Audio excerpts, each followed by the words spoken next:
السلام عليكم ورحمة الله وبركاته. كم جرتن كبجم توضاف جالتم توني هردفتوني برسيسا رومات الحمد لله هنقوت نجيني كي هنجال الله هنك بجارا بك جرتن مرس نقو دعوتهم كي فيديو راخن كيسة أبليكيشني أجايب أبليكيشني إتشتي كيسم قوت مانقوت تسني فيقون سنين كبردد إجا دعوتهم كي آبين كوني هيتشتي كيسم قفام تيجو دخل سني فيقو قل في بالبلا كيسني كان يجو دا بري قو سبيه فيتنيتين قل فاتشو تندسي يجو سني قاله بري biyya barbaadaniitiin jechuudha isin galee birri Itoophiyaa haa ta'u riyaala Suudii haa ta'u yeroo haa ta'u dolaaraa haa ta'u birri gosa barbaadaniitiin jechuudha bifa ajaa'ibaa kanaatiin jechuudha gosa barbaadaniin qulfii bilbila keessaniidha kana qollofachuu dandeessanii kana qofallee miti akkuma asirratti isiniin jedhee iccitii keessan guutumaan guututti isiniif eega jechuudha akka saadhaa namni tokko bilbila keessan banuudhaaf yoo yaalillee jechuudha alaatul suuraa nama bilbila keessan banuudhaaf yaale sanii isiniif kaase jechuudha yeroo bilbila keessan fuutanii ilaaltanitti jechuudha namni biroodhaa yoo bilbila keessan banuudhaaf yaale jiraate jechuudha suuraa nama sanii alaatul argatan jechuudha bilbila keessan irratti jechuudha banullee hin danda'u. Egaa amma gamanumaan haala itti fayyadamaa aappii ajaa'ibaa kanatti isin dabarsa hanga xumura viidiyoo kiyyaatti obsaan afaana turan hordofaan isinin jira.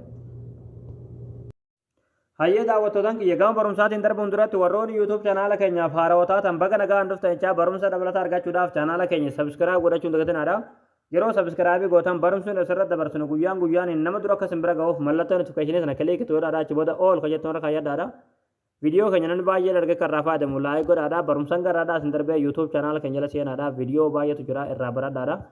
Egaa gamanumaan hanga barumsaan dabarsaa hanga xumura viidiyoo kiyyaatti obsaan afaana turaan hordofaan isinin jira.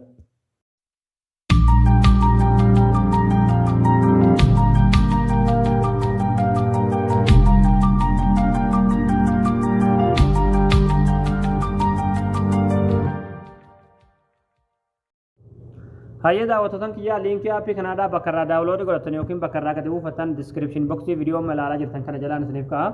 Diskiripshin boksii jechuun warroota BNF qastii kanarratti kilikni gootanii achi booda liinkii asii ilaanii argatu jechuudha. Liinkii asii ilaa argatan kanarratti yeroo tokkoof kilikni gootanii hayyee daawwattootaan kiyyaa liinkicha irratti yeroo kilik gootan haala kanaan weebsaayitii kanarratti hin fidaa asirra gadanii guutu asirra suuta gadi deemtanii tuma jechuudha. Aappii gadi buufachuudhaaf asirratti kunoo daawulood kajoon jira jechuudha.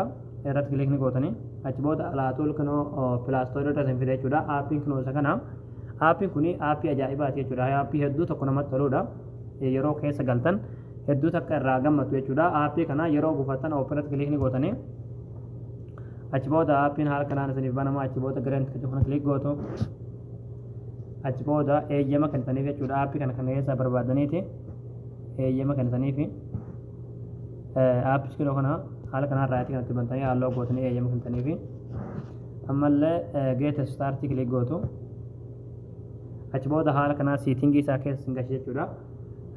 Haala kanaan yeroo siitingii isaa keessa hin gashe asirratti monii walpeper ijoo kuna jira irratti kilik gootaniiti birrii biyya barbaadanii filatan jechuudha. Isin galee barbaadan riyaala Suudii yoo barbaadan dolaara yoo barbaadan yeroo yoo barbaadan birrii Itoophiyaadha.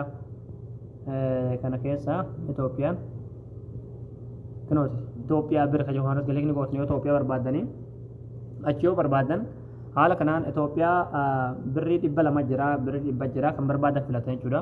Mee fakkeenyaaf kan 100 kanaa filadhu achi booda okay kilik godha. Achi booda haala kanaan beesa ilaalaa isiniin jaa beesa kanaa hanga inni dhumu ni eeggata jechuudha. Yookiin sekoondii 20 yookiin sekoondii 25 yookiin sekoondii 30 kanan caaltu jechuudha.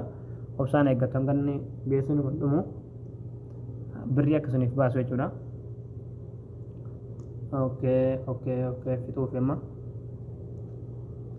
sekoondii meeqan nuuf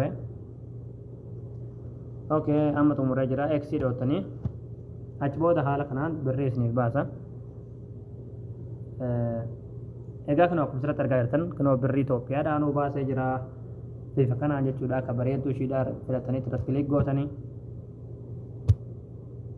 haala kanaan yeroo irratti kilik gootan asirratti seet walpeper fayyadu ni jirti irratti kilikni gootu achi booda eksii kilik gootu achi booda look kajohan filattu achi booda kun haala kanaan kunoo birriidhaan jawwaal keenya nu qollofamee jira jechuudha. Birrii Itoophiyaa birrii 100 jechuudha. Amma akkuma asirratti isinin jee birrii biyya barbaadanii filatanii irra kaa'achuu dandeessan qulfii bilbila keessanii jechuudha. Amma qollofachuu osoo hin taane birrii qofaa osoo hin taane iccitii bilbila keessanii akkamitti isiniif eega akka inni isiniif eegu namni tokko banuudhaaf bilbila keessan kana yoo yaale qulfii itti gootan jechuudha. Mee qulfii haala itti gootan sinta agarsiisa oduu bandee as jalatti qulfii itti gootu kunoo asirratti add pin kan jedhu ni jirti irratti kilikni gootanii achi booda koodii qulfii bilbilaa filatan jechuudha. Koodii ittiin qolfachuu barbaadan jechuudha. Fakkeenyaaf ani 665 naanaa qolfadhu ammallee deebiitan 665 nafsa koodii jechuudha. Koodii maawwala barreessan jechuudha. Achi booda akka inni suuraa isiniif kaasu as jalatti selfii kana kilik gootu achi booda turn on kilik gootu achi booda halluu gootanii xayyama kan taniif achi booda selfii kanarratti deebisanii kilik gootanii achi booda warningi isaadha yeroo tokko faramee yeroo dongore akka inni suuraa isiniif kaasu tokkorra kaatan jechuudha. Yoo barbaadan lamarra kaatanii yoo barbaadan tokkorra bareeda jechuudha. Tokkorratti yoo filatan irra isiniif gaarii. Yeroo tokko yeroo dongore alaatu akka suuraa isiniif kaasu jechuudha. Achi booda okay kilik gootu achi booda of duuba deebinee amma qollofna jechuudha.